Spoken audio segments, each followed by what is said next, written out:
You were giving us an example of Mr. Coe's temper. Right. Well, here we were in this garden, if you will, with the pillars of where we had hiding behind one of these pillars. We had this nun who was an elderly lady, and my job as a stage manager at that time was to cue her in at a given moment when I heard it from Fred Coe.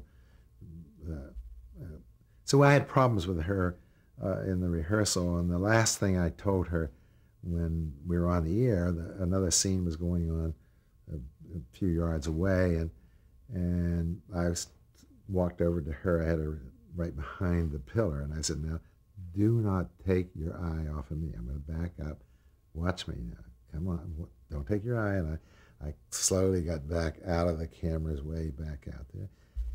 And there she is. She's kind of watching me, and things going on. All of a sudden, I hear Fred say, "Cue the nun." So and she just, "Cue the nun." And now his temper is starting to go. And you can hear his voice raising. "Will you cue that goddamn nun?" And I, right through the camera, and it made, right through the microphone boom, they picked it up. And don't you know, Jack Gould, New York Times, killed the show because he said, "Well, there goes live television again." And he quotes Fred Coe that went out over the air. It's one of the famous blurbs of all time, trying to get this woman in. And I learned from that point never to be near a microphone when Fred was directing, because he could become bombastic. He could explode. Yes, he could. You moved on to the Colgate Comedy Hour. Tell us about that show. What was the concept there? Well, that was Pat Weaver's concept. He came up with the idea of rotating performers, and he started the original. There were two shows. Actually, one was the Colgate Comedy Hour, and the other was the All-Star Review, which is on another night. Colgate Comedy Hour was a review. Was basically Martin and Lois, Eddie Cantor, Abbott Costello, and Donald O'Connor. Those were, I think, the four rotating shows. And it went on 8 o'clock on Sunday night, 8 to 9. And All-Star Review, I think it was Jimmy Durante and Jack Carson and Ed Wynn. I can't remember who. I can't remember who the fourth was. But anyway, the idea was rotating those. And it was a major to try to put on an hour show from a theater with a theater audience. What theater was it? Well, we were doing it at the International Theater, which has been torn down. That was on Columbus Circle. And then we moved into the Center Theater, which has also been torn down, I guess. And then we came out here to California, and I did the first show from the El Capitan Theater, which is still here. So it moved. Before you came to California with the show, were you still a stage manager in New York? I was a stage manager for many of the shows. Probably the first year I was a stage manager. The second year, so I went through the first year, and there were a lot of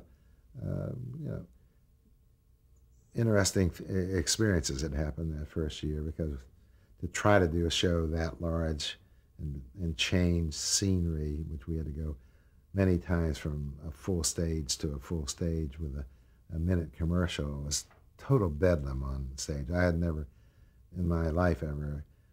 I mean, I was on a squawk box telling him to drop in curtains 3, 4, and 7, yelling to the prop man, "Get that out." People were running into each other. It was, and then the director or assistant director, I guess it was a director at that time, would yell out there, "We got 20 seconds. We got 20 seconds." I was now panicking. We've got to get it in, whatever it takes. And so it was really, it made me an old man very quickly, that stage manager job. Of all the challenges of live television, is logistics the number one challenge? I think so, yeah. Trying to make it look like, but it's nonchalant is one thing. The other part, though, that's great is the excitement that happens from that. I remember one time Fred Allen did a show, and I was stage manager at that time, and he was standing in front of a flat, which is a piece of scenery, as we all know, on a turntable, and he was doing a commercial.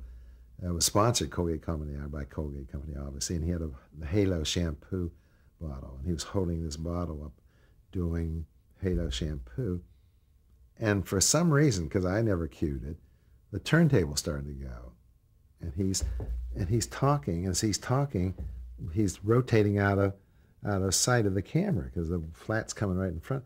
And his last word is just for he's what television has finally taken a turn for the worse, and he disappeared just totally out of just the thing rotated right, and he disappeared. Well, those things did happen, you know. You work with a lot of celebrated performers. Do you have any distinct impressions of some of them? Well, I do of all of them in a strange way. Yeah, I loved, Martin and Lewis. I went on to direct that show, and that's where I met Norman, and we got together from that point. But as Eddie Cantor. Was he suitable for television, do you think? I thought he was, yeah. He didn't have much of a television career. No, because he was an old man by then. He literally got about a year. He did about maybe 8 shows, 7 shows. I wouldn't know, but he was wonderful because he did. Just to sit back and watch this man perform and do what he did after all those years of training was just so amazing to me. I was knocked out by all these people. Fred Allen also didn't have much of a television career. No, Fred was never made for television. He was not comfortable. No. He became a good friend of mine, and we used to walk around and talk about television. He was such a vocal. He had such an incredible vocabulary, and he was really a radio. He was too intellectual. Physical humor meant nothing to him, and he was so character oriented that's why he was so terrific on as a radio performer. But television doesn't buy necessarily in the hour format character oriented comedy. Jack Benny was great doing a half-hour format, or George Burns, because he could bring their family in and you could do it. It was absolutely the proper thing, proper construction for a comedy would be that family. When you get to an hour, you've got to have something more. No, they don't want to sit and watch you with an hour. And he in a strange way, so he was uncomfortable with guest performers playing sketches. He was so used to, and we talked about it. He made no bones about it. He didn't like it, didn't enjoy it. I think he did 2 shows, and that was the extent of his TV. Abbott and Costello I loved. I thought Lou Costello, in my opinion, is truly, truly one of the, I rank him right up there as one of the top 3 funny men. He had a funny bone from the word go. And television was his because he didn't care. The worst things happened in live television. He made a virtue out of it.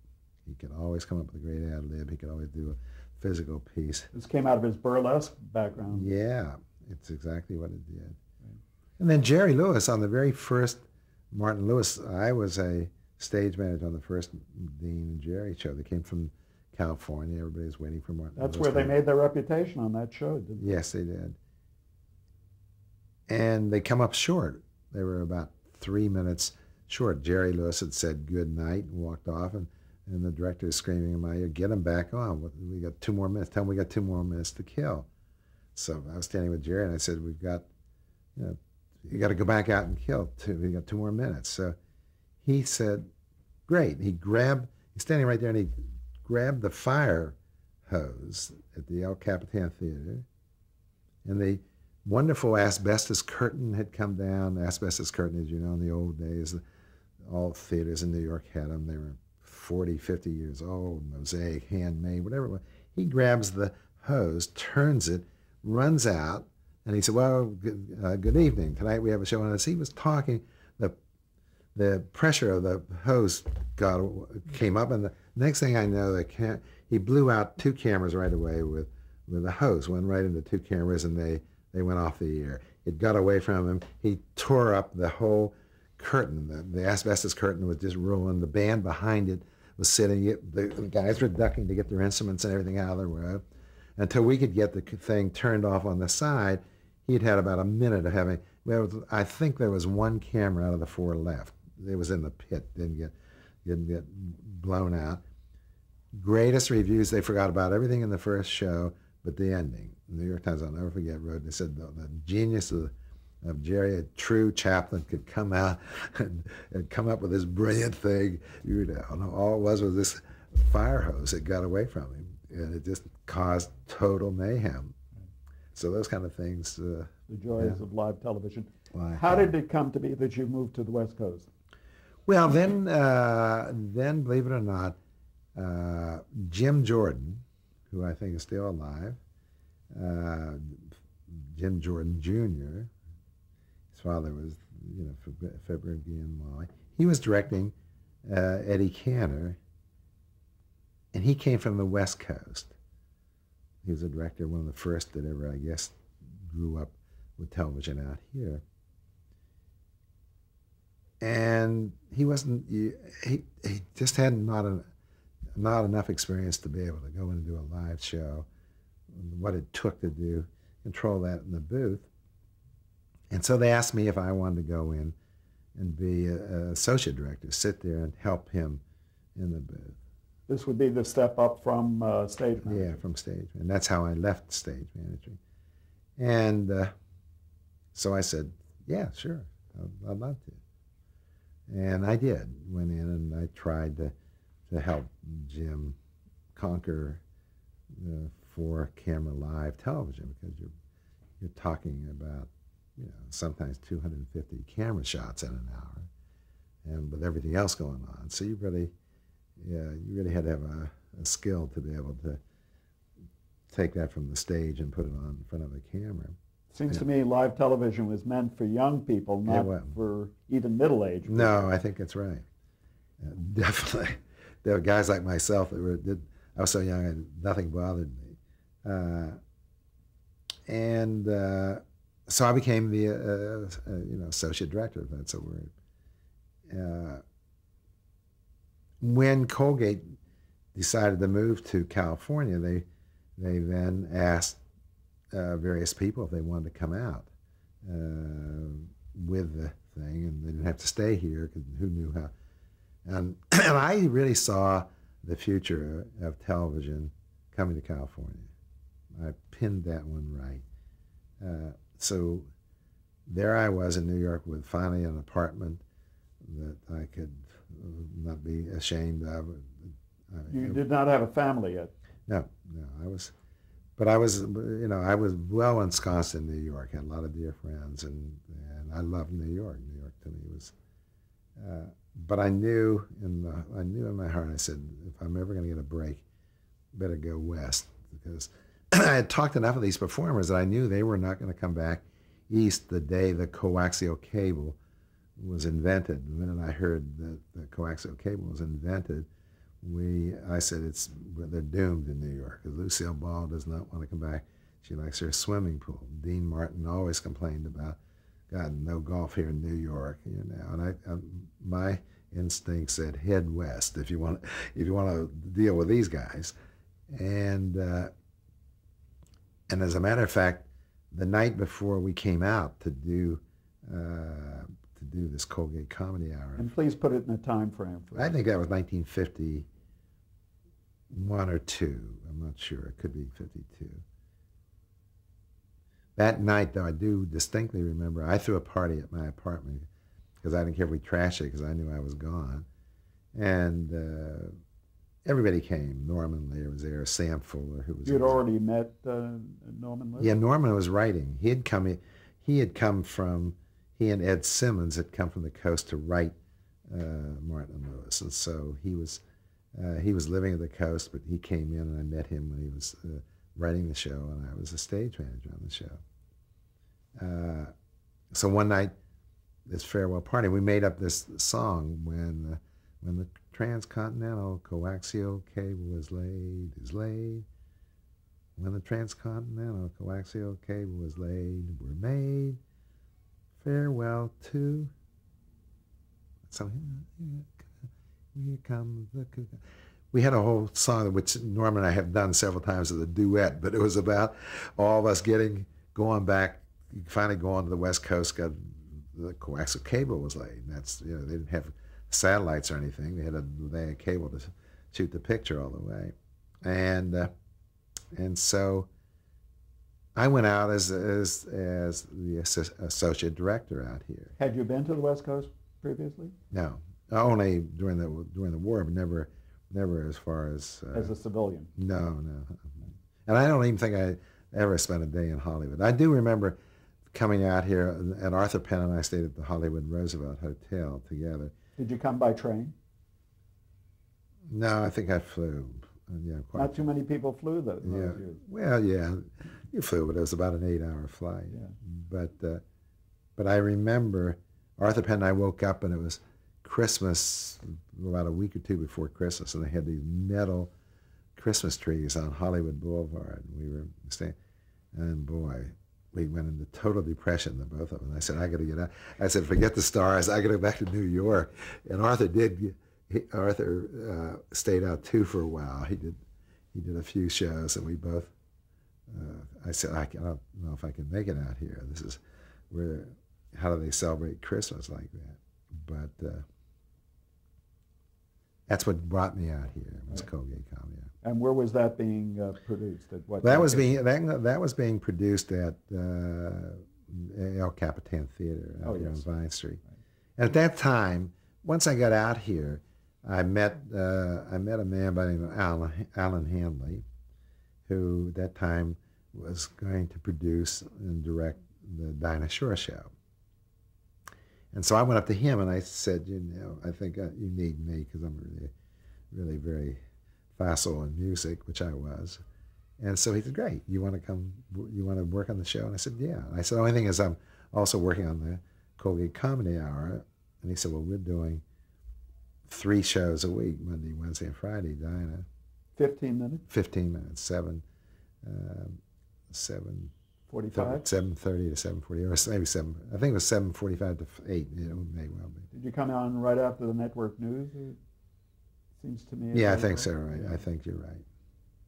And so I loved that show, and I loved Dinah Shore, and I was incredibly fond of Alan Hanley, who I thought was one of the more gifted men that I had ever met. Tell us the format of the Dinah Shore show. Was it just Dinah singing, or was it more? It was Dinah singing, and then we had a vocal group on it, the Notables. We always had we had a guest now and then, and she did Monday, Wednesday, and oh no, it was Tuesday and Thursday. That's right. She did Tuesday and Thursday. Wednesday and Friday, Eddie Fisher did it, and Monday Tony Martin. So there were those 5. 15. But you only were working on the. I originally. Then I ended up writing, producing, directing Tony Martin because I moved from Dinah. Now, were you a director at this point? No, I was still associate director. And what made Dinah so good on television? She just had Dinah just had that warmth and that honesty that just came through, and she was terribly, terribly comfortable with television. The coolest woman I ever saw. She had to do those 2 shows. She had no 2 hours, 3 hours, would stand around the piano the day before, pick the music, you know, and then we'd all figure out ways to do it. We usually came in, Alan and I would always spend the weekend coming up with gimmicks. We did probably more gimmicks on that show than anybody ever attempted to do in live television. For instance, what was a gimmick? Well, we experimented with what became known as blue screen, where we would superimpose her in an airplane flying. We didn't have the airplane. And in those days, to do a blue screen process on television was very, very, very tricky and very difficult.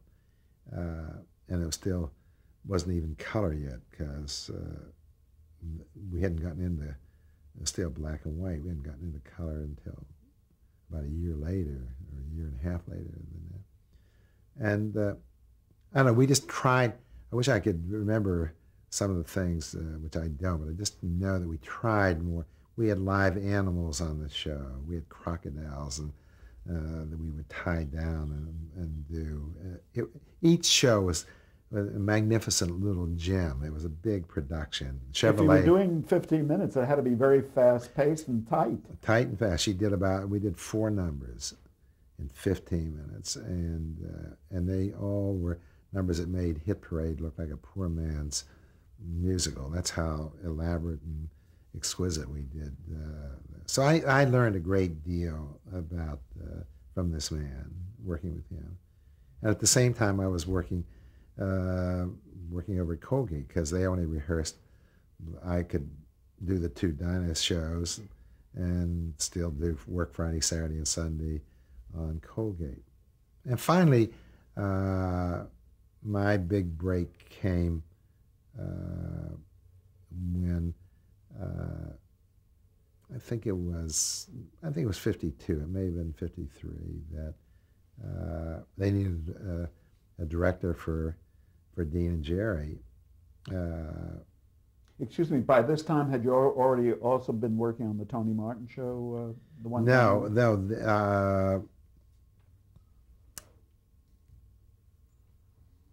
Yeah, I had. You're right. I did. I was doing the 2 together, but I did Dinah for about 2 years. So it had to be between 51 and 52, I guess, or 52. Yeah, 51 and 52. Then at 53, if I think I'm somewhere in there, I then got the opportunity to do Tony Martin. They were looking for somebody to write and produce and direct. Was Tony Martin less comfortable with television? Yeah. He never had much of a television No, career. he didn't. No, he was stiff. He was bigger than life, which didn't go over in television. He was very, Tony had a wonderful voice, and there were certain things that he did were fabulous, but others he looked stiff and a little out of place, I guess would be the proper way to put it. But I always thought Tony was a wonderful performer, and we did some really good, nice things, but he was never the television star that Dinah turned out to be. No. So I'm sorry, I detoured you. You were telling us about your big break going. So anyway, I was doing Tony Martin, and then Norman and Jerry Lewis and a group of people said, why don't we let Bud direct this show already? And I'd now been involved in it for 3 years. From the very inception, I was the stage manager and moved up, So Pat Weaver said, well, hey, if you guys want to take him and do it, all right with me, even though I don't think I would have been his first choice, Why would the president of the network, which is what Pat Weaver was at that time, why would he get so hands-on involved? Pat Weaver is totally involved in shows that he created. He created, like the Today Show. He was there every day, stepping in, looked before it went on and gone. He was involved with read every script and knew every guest that was on Colgate and All Star. The Tonight Show, which was his invention also, he was involved. So he, if there was ever a genius, Pat Weaver probably did more for television than any other man that I can think of. Was he difficult when he visited the set? No, he was quite the opposite. He was, I told, his daughter Sigourney Weaver, and I've talked to Sigourney about Pat, who's still alive. He was like Newt Rockney. He'd come in when you thought it wasn't possible to make it happen, and he'd say, "Yeah, it's going to work for you. Don't be so upset. Don't be so concerned. That's a good idea. Go for it." He was very, very. He was just an amazing human being for me. A visionary, in your opinion? Visionary, definitely. That's the proper word. He was a visionary, and for me, he certainly was, because he said, "Go ahead, Bud, direct," and I just almost fainted. I never thought that I would. Oh, sure. You thought that you would eventually be a director. Yeah, but I didn't think it would happen that fast. You were well prepared at this point. Yeah, by then I was. I felt confident. And I had a perfect way of getting along with the two of them, with Dean and Jerry. Were they fighting at that point? No, not at all. If they did, the public never knew it, or I never knew it. But Jerry always thought he was a director. He'd seen a Chaplin movie and learned that he should have some pathos, and Dean was, Dr. Cool. He was let's just get it over with. Let's have some fun and let me go out and play golf. So Jerry was the one that I would have to, in a way, he was backstopping everything you did. I wasn't old enough then to be confrontational, which I am today. So I assuaged his concern and spent time with him, if that's a word. And we discussed and talked and did things many times the way he wanted, I guess you'd say it. But it was good training for me, and I did that for a couple of years and made some great friends. One being Norman. There we go back to that period. I never thought Norman was writing for that. Norman was still writing. Yeah. Please explain Dean Martin's part of that team. I think sometimes it gets discounted. It does. As a matter of fact, I spoke to Nick Pileggi, who's writing the screenplay for Marty Scorsese, who's going to do the Dean Martin movie. That's his next picture, is going to be the story of Dean Martin. Dean had one of the most incredible sense of humor I've ever met. He was one of the most, a man that could come up with a line faster than almost anybody I've ever met. He was totally relaxed, took life the way it should be taken, I guess. He contributed. He would come up with a great line during rehearsal. We'd all fall on the floor. I thought it was so great. And then Jerry would do Dean's line when we got on the air, get a standing ovation for his line. And Dean would look at him like, what? God, don't tell me you're doing that to me again. I mean, Jerry just stuck it to Dean every time he could. So I thought Dean always had he had the wit. He had great wit. Jerry had great, he was a physical comic, and he was the closest thing to an ape as you could get in his younger days, where Dean was he was the cohesive factor to that team, and what happened was when they did finally split up, Dean's career just went on for years, not only in television but in motion pictures. So you worked with two of the greatest comedy teams in history, Abbott and Costello and Martin and Lewis. Could you compare the two? Totally different? Yeah, totally different. Totally different in the sense that Bud Abbott, Abbott Costello, he just showed up, and Lou told him where to stand and here's what to say, and that was his major contribution to the team. Dean didn't just show up; he showed up, but he had that contribution. But Lou was, they had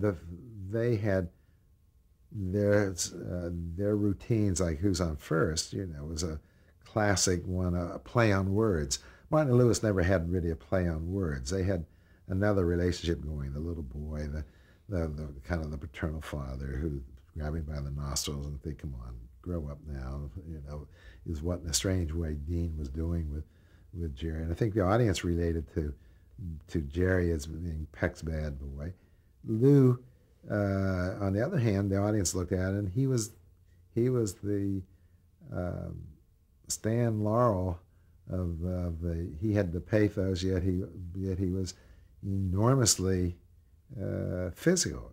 He'd do anything to get a laugh, Lou Costello. It meant jumping out of a window. I've seen the guy do.